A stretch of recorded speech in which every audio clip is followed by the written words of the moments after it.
Genesis 39:40, Matthew 14, and Genesis 39. Joseph and Potiphar's wife.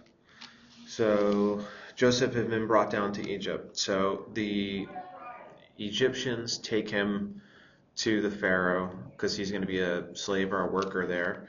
And they end up giving him to some master who's in the area. So he's a servant.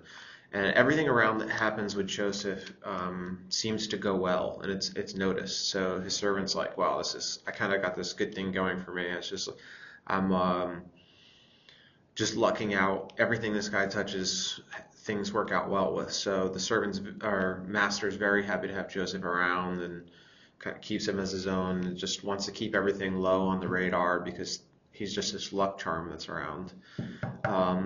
The master leaves, and the master's wife comes on to Joseph, and Joseph refuses, and then one day she sort of just sets him up where I'm imagining that he walks in, she's undressed or whatever, and he runs out. I think she coordinated it somehow where she was very easily able to get his clothes off him, his robe or whatever he was wearing. So she takes that, and then obviously Joseph, he's probably running out around the village naked, basically. She's got his robe and tells everyone that, obviously she was saying that Joseph raped her. She had the robe in her hand. She was screaming. They came and checked on her. Joseph's out naked. Obviously, I mean, he was set up. He was a slave. She was the master's wife, so obviously it was very easy to pin him on this. There wasn't much he could do. So master comes home. He's furious. Takes Joseph to the Egyptian prison, puts him in the prison. Again, things just happen good with Joseph. So even the prison guards are like, everything is easier when he's around. They put him in charge of the other prisoners. And in 40, two of the other prisoners, one's the cupbearer of the Pharaoh, so you can imagine that's a very trusted position, except when the Pharaoh has a bad day, he takes his people closest to him and throws them away just because he didn't like the way the cupbearer looked that day, or brought him his cup of wine or whatever. So throws him in. Does the same thing with the baker. You can imagine being like, it's like the best position to have, except for that when you're close to Pharaoh, bad things happen when he's upset. So he takes the cupbearer and the baker, throws them both in prison, and they have dreams. And Joseph says, "Well, what were these dreams?" Cupbearer has a dream, something about vines and three vines and grapes, and him crushing them into the cup for Pharaoh. And Joseph says, "Well, easy enough. That's 3 days, and the Pharaoh will restore you to your position." And I think that was the gist of it. So the baker hears this, and he's like, "Well, that's great news. So tell me mine also." It even says in there, when he found out it was favorable, he wanted to know, because it was good. If it was bad news, he probably would have been like, "I don't want to hear it." It was good news, so he asked him for this, and it was something with, I believe, what was it? So the baker's dream was there were 3 cake baskets on my head, kind of similar.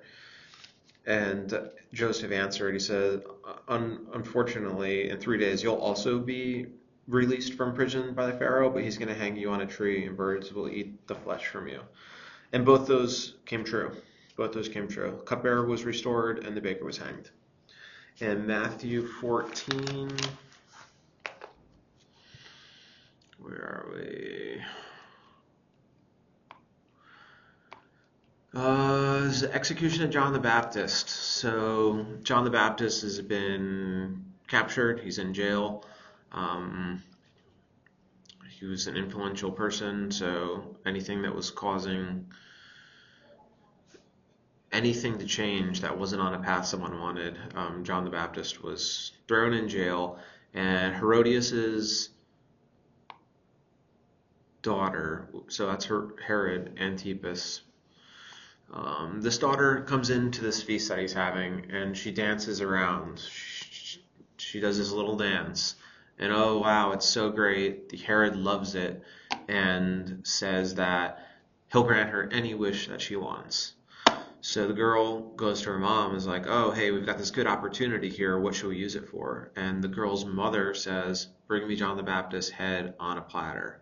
So the girl goes and tells Herod that.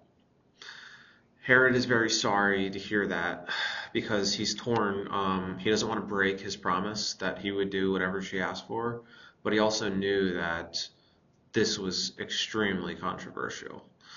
And it wasn't so much that he cared about John the Baptist, it seemed like, as he's just like, he's in jail. We've kind of got the situation under control. He's got the opportunity. He could release him. He could get him, John the Baptist, fortunately, probably torture him and try to get him to stop and subdue him a little bit. But now that he cuts off his head and serves it, it's just extremely turbulent for their governing mixed with religious and economic systems. And he's like looking around. I guess everyone's looking at Herod like, "Are you going to do this?" And he didn't want to break his deal. There was also some situation with the wife and John the Baptist and Herodias where everyone was accusing everyone of sleeping with everyone and stuff. I think, as I remember. So that's 14. So Jesus hears about this. Jesus is out. He's on a healing streak. He's healing everyone. It is amazing the number of people that he touched and healed. Like, I usually remember a couple stories in my head, but as I go through it, I would almost go back and count. It's got to be in the thousands. It's like beyond the thousands. So he's here, and he heals their sick and miraculously feeds over 5,000 people with 5 loaves of fish. So this is I believe, one of the first times of 2 that he expands food to feed multitudes. Later, Jesus walks on water with his disciples during a storm, and Peter briefly follows him, but then starts to sink in doubt. And Jesus calms the storm, and I believe he reached out his hand and rescued Peter as well.